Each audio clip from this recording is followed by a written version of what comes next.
Hello guys, welcome back to my channel eccentricity.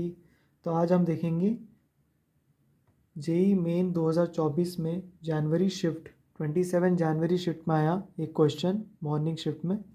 आप देखो इसमें बाइनोमियल थ्योरम का यूज़ है। क्वेश्चन एक बार पढ़ते हैं।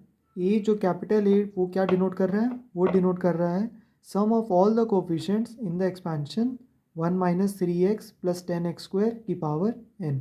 और बी क्या डिनोट कर रहा है बच्चों? बी डिनोट कर रहा है sum of all the coefficients in the expansion of 1 plus x square की पावर n। तब ए और बी में रिलेशन पूछा है ना। कोई कोई तो देख के ही छोड़ देगा कि क्या होगा, पता नहीं कैसे होगा, है ना। आपको मैं बताता हूँ। अगर मान लेते हैं कोई भी बाइनोमियल एक्सपेंशन दिया हुआ है आपको, कुछ भी पावर हो, कोई दिक्कत नहीं है। इस बाइनोमियल एक्सपेंशन में मान लेते हैं मैं कैसे इसको ट्रीट कर सकते हैं कि 1 प्लस एक्स कितनी बार आया होगा? 1 प्लस एक्स, क्योंकि पावर n है, n टाइम्स आया होगा। ठीक है, इसको हम लोग लिख सकते हैं n ब्रैकेट्स में से एक भी ब्रैकेट में से x नहीं लिया, उसको क्या हो सकता है nc0 और x की पावर 0। n ब्रैकेट्स में से एक ब्रैकेट में से x लिया तो x की पावर 1, n ब्रैकेट में से दो ब्रैकेट में से x लिया तो x स्क्वायर। ऐसे करके आ जाएगा। n ब्रैकेट्स में से सभी ब्रैकेट में से x ले लिया तो क्या आ जाएगा x की पावर n। और यही इनका ब्रेक डाउन होता है ना। इसी को एक्सपेंशन बोलते हैं। आप बताओ, जब इसका एक्सपेंशन करने जाएंगे और मेरे को सम ऑफ द कोफिशिएंट्स ही चाहिए मुझे, तो मैं सबसे सेफेस्ट तरीका क्या कर सकता हूँ? मैं बोल सकता हूँ x की वैल्यू 1 डाल दूंगा। अगर x का वैल्यू 1 डाल दूंगा LHS में भी और RHS में भी, है ना। LHS और RHS में x की वैल्यू क्या डाल दूंगा? 1 डाल दूंगा। अगर सम ऑफ कोफिशिएंट चाहिए, x की वैल्यू जहाँ 1 डालूंगा मैं बोल सकता हूँ 1 प्लस 1 क्या आ जाएगा? 2 की पावर n। और यहाँ पर क्या आ जाएंगे? सारे सम ऑफ कोफिशिएंट्स। बस खेल वही रहता है कि आपको क्या करना होता है, x की वैल्यू 1, क्योंकि x की वैल्यू 1 डालने से कुछ भी पावर हो क्या फ़र्क पड़ता है? कुछ भी पावर हो क्या होने वाला है? वो 1 ही हो जाएगा, है ना।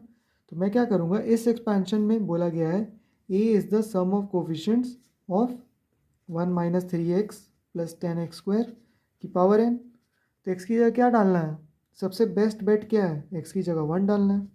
जहाँ सम ऑफ द कोफिशिएंट्स दिखे वो क्या कर देगा? खाली सम ऑफ द कोफिशिएंट्स दे देगा। बाकी वैल्यू क्या हो जाएंगी? x की जो भी पावर होगी वो 1 ही हो जाएगी। तो क्या आ जाएगा? 1 माइनस 3 प्लस 10 की power n। 1 minus 3 minus 2 plus 10, 8 की पावर n, है ना। यानी a की वैल्यू क्या आ गई? a की वैल्यू क्या आ गई बच्चों? 8 की पावर n। सिमिलरली b की वैल्यू क्या आ जाएगी? 1 प्लस एक्स स्क्वायर की पावर n। फिर इसमें भी x की वैल्यू क्या डाल देते हैं? 1 डाल देते हैं। सम ऑफ द कोफिशिएंट्स ही है ना भाई, b denote sum of the coefficients. तो इसमें भी 1 ही डाल देते हैं। तो क्या आ जाएगा? 1 प्लस 1 की पावर n, दैट इज़ 2 की पावर n। ये क्या आ जाएगा? b की वैल्यू क्या आ गई? 2 की पावर n। अब इन दोनों को रिलेट करना है।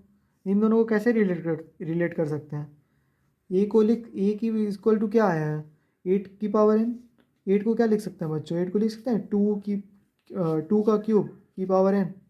तो ये क्या हो जाएगा फिर? दोनों जो है पावर्स हैं तो एक्सपोनेंट में है तो मल्टीप्लाइड हो जाएंगे। और 2 की पावर, इसको लिख सकते हैं फिर वापस 2 की पावर n इक्वल्स टू 3। और 2 की पावर n क्या आया बच्चों? b आया। एक्सपोनेंट्स का यूज़ कर लिया तो ये क्या आ जाएगा? b cube. यानी a क्या आ गया? b क्यूब के इक्वल। अगर आपको ये थ्योरी पता हो कि x की वैल्यू 1 डाल देते हैं, है ना, x की वैल्यू 1 डाल देते हैं तो b हमें मिल जाता है, sorry sum of the coefficients हमें मिल जाता है।